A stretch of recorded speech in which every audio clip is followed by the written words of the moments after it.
Adov indi küncdən zərbəni yerinə yetirir. Qapı qarşısına ötürmə Stamenkovic çıxışda. Səhv yol verir Medvedev. Rəşad Sadıqovun zərbəsi və son anda müdafiəçilər daha bir zərbə yenə də müdafiəçilər diqqətli oynayırlar. Və bugünkü görüşdə düzdür Admir Telib ilk 18-liyə onun adı daxil edilib. Yəni o hazırda ehtiyat oyuncular sırasında da onun meydana çıxması sual altındadır və bu epizodda Araz Abdullayev az qala hesabı açacaqdı, amma onun zərbəsi dəqiq alınmır. Görüşdə ikinci təhlükəli vəziyyət bu dəfə Neftçinin futbolçuları yaradırlar, amma yenə də qapıya doğru dəqiq zərbə endirə bilmir Təkrar. Dərhal da topu oyuna daxil etdi. Vüqar Nadirov, Bertucci'ni keçir, Nadirov, Mitreski də geridə qoyur, sağ cinatda boşluq var idi, Subašić qapçına təqdim üçün, Subašić və top qapının yanından keçir. Branimir Subašić görüşdə real gol imkanını qaçırır və Sota sabiq komandasını cəzalandıra bilərdi. Neftçinin müdafiə xəttində kobud səhv, amma Subašić fərqlənə bilmir. Topu Stamenkovic'in üzərindən aşırdı, təkrarı bir daha izləyirik, amma top qapının azacıq yanından keçir.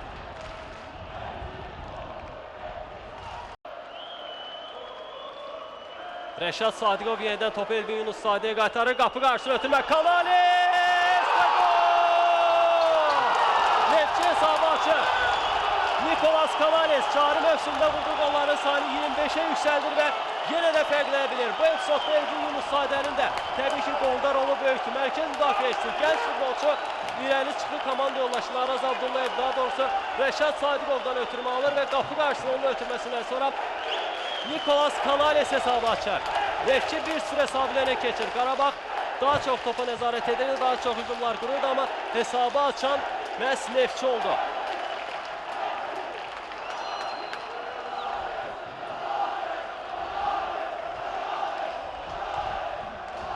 %100'lik gol imkanı. Nikolas Kanales ümumiyyətlə gol imkanlarını, əlinə düşən gol fürsətlərini nadir hallarda qaçırır. Bu epizodda Flavinho, Denis Silva Cruz yeniden topu Flavinho'ya qaytarır. Flavinho Medvedevi keçir.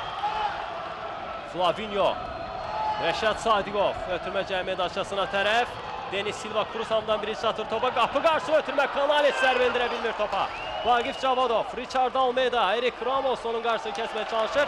Və buna müdahaləsini verdi. Vüqar Nadirov ötürmə, qapı qarşısından Subašić zərbə endirə bilmir. Bədəv Hüseynov və top qapının üstündən keçir.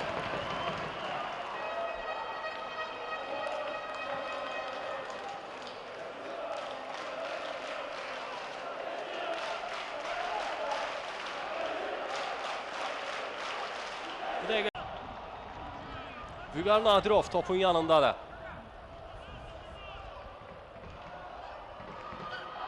Cəmiyyət aşağısına tərəf baxır. Görək bu küncdən zərbədən sonra hansı nəticəni hasil etmək mümkün olacaq. Maksim Medvedevin zərbəsi və Stamenkovic.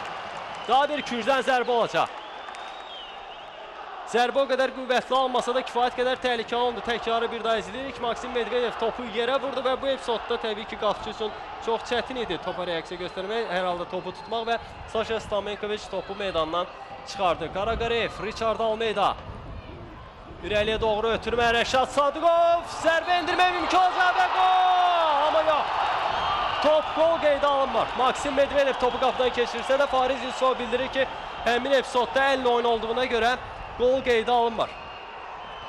Və epizodun təkrarını bir qədər sonra izləyəcəyik. Bu da epizodun təkrarı. Richard Almeida ötürməsi yaxşı alınır. Rəşad Sadıqov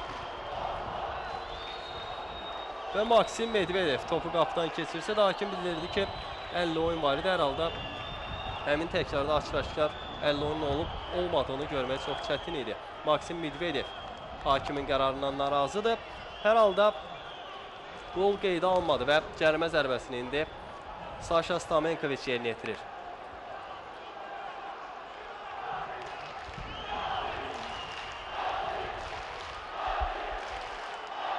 Richard Almeida, Denis Silva Cruz onunla mübarizə aparır topunda. Qayda pozuntusu yoxdur, oyunu davam etdirmək lazımdır, amma Kanales'in ötürməsi dəqiq alınmır. İlqar Qurbanov topla irəli, İlqar Qurbanovun ötürməsi çox təhlükəli hücum ola bilərdi və Reynaldo Silva bu dəfə də inamsız təsir bağışladı. Qapıya doğru zərbəsi isə o qədər də qüvvətli alınmır. Top düz Stamenkovic'in üstünə gəlir. Daha əvvəl topu qəbul etsəydi Reynaldo Silva artıq Vüqar Nadirov qapıya doğru zərbə, Stamenkovic, Vagif Çavodov və top qapıdan keçmir. Vagif Çavodov demək olar ki, boş qapını dəqiq nişan ala bilmir təxminən 3 metrli məsafədən. Qarabağ daha bir gol imkanını boşa verdi.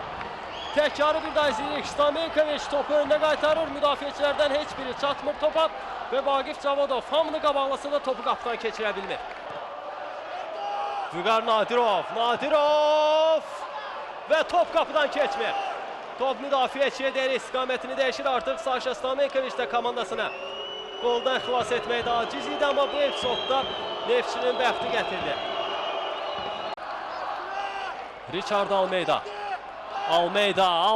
zərbəsi və top qapının üstündən keçir.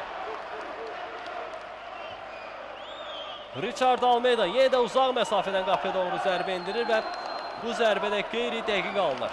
Olimpiyatın ümumi görünüşü haqqında qısa məlumat verdik. Qaydaq oyuna Emeka Para hazırda topladı. Onun sağcınağı ötürməsi təhlükəli hücum ola bilər.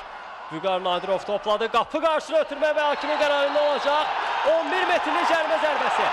11 metrli cərimə zərbəsi top Neftçi müdafiəçisi səhv etmirəmsə Bertucci'nin əlində deyil və 11 metrli cərimə zərbəsi. Təkrarı bir də izləyirik. Daha doğrusu Bertucci deyildi bu. Bir də izləyək. Vüqar Nadirovun ötürməsi qapı qarşısına və Mitreski əllə oynadığına görə Fariz Yusufov 11 metrli cərimə zərbəsi təyin edir. Richard Almeida penaltini yerinə yetirəcək. Maçın 71-ci dəqiqəsi gedir və Qarabağ hesabı bərabərləşdirə bilər. Təbii ki, artıq Neftçinin futbolçuların narazıçılıqları öz bəhrəsini verməyəcək. 11 metrli cərimə zərbəsi təyin olunub 50 oyuna görə.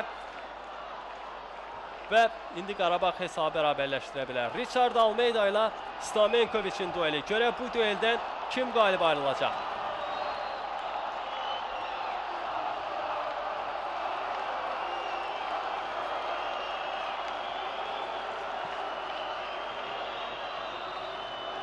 Hakim işarəsini verdi. Almeida topa yaxınlaşır. Almeida və gol! Qarabağ hesabı bərabərləşdirir maçın 72-ci dəqiqəsində. Qarabağ 1, Neftçi 1. Richard Almeida 11 metrli cərimə zərbəsindən fərqləndi.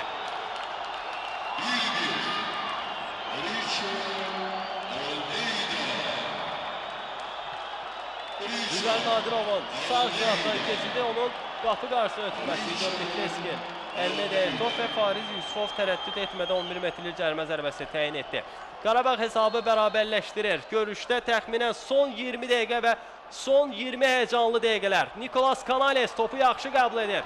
Kanales Rəşad Sadıqovu da keçir. Kanales İlqar Qurbanov. Nikolas Kanales'dir. Vobay da bir qədər geriyə qayıdır. Çünki Vüqar Nadirov irəli çıxdı. Və artıq cərimə zərbəsi yerinə yetirmək olar. Nadirovun zərbəsi və Stamenkovic. Küncdən zərbə olacaq.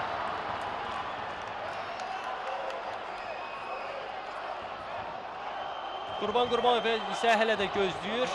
Əfra İsmailovu meydana buraxmır. Neftçi hücumu davam edir. Rəşad Sadiqovun sağcına ötürməsi. Julio Svobay zərbə endirmə imkan vermək olmaz. Vobay cərimə daşasına daxil olur. Rəşad Sadıqov qayda pozulmayıb. Hakim bildirir ki, ayağa qalxmaq lazımdır. Rəşad Sadıqov qaydalar çərçivəsində oynayıb. Çox pis qəbul etdi topu. Bertucci. Nikolas Kanales. 4-də 4 yaxalayıb indi Neftçi rəqib komandanı. Nikolas Kanales topladı. İlqar Qurbanovun qarşısını kəsməyə çalışır. Julio Svobay geridən hələ ki dəstəyi yoxdur. Julio Svobay özü irələmək məcburiyyətində qalır və bir qədər sol tərəfə baxır. Yaxşı ötürür topu. Həmin istiqamətdə Cavid İmanverdiyev. Araz Abdullayev topladı. Abdullayevin zərbəsi Qara-Qarayevə dəyən top. Sağ tərəfə istiqamətlənir. Nikolas Kanales və gol! Mükəmməl gol Nikolas Kanales'dən, bəlkə də bu artıq çempionluq qoludur. Neftçiyə də hesabda öne keçir. Neftçi azarkeşlər sevinir. Bütün futbolçular sevinirlər, hətta məşqçilər korpusu da ayağa qalxır. Neftçi 2-1 hesabını öne keçir maçın 84-cü dəqiqəsində. Yenə də Nikolas Kanales. Həqiqətən də bu futbolçu Neftçi üçün əsl liderə çevrilir yavaş-yavaş. Çarı mövsümdə vurduğu qolların sayını 26'ya yükseltti. Bu cür çətin, bu cür prinsipiyal görüşdə, bu cür önemli bir qarşılaşmada Çilili futbolçu dubl edir və komandası yenidən hesabda öne keçir. Golun təkrarını izləyirik. Bu epizodda Qarabağın heç bir müdafiəçisi demək olar ki, onu qarşılamır. Yalnız Rəşad Sadıqovun qarşısındaydı. Və bu vəziyyətdə artıq Miro Barbodiç demək olar ki, topu görmürdü. Bu təkrardan daha yaxşı epizodu görəcəyik və Nikolas Kanales həqiqətən də mükəmməl bir qol vurur.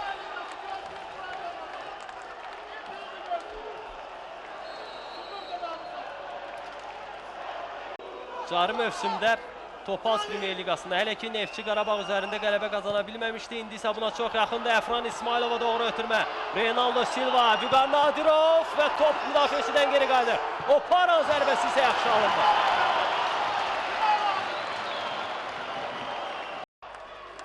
Qarabağ Neftçi görüşü isə olduqca maraqlı keçən 90 dəqiqə başa çatmaq üzrədir. Artıq sonuncu saniyələr var. Vodiç topu oyuna daxil edəndən sonra hətta buna da imkan vermədi Fariz Yusuf və maçın final fikrini səsləndirir.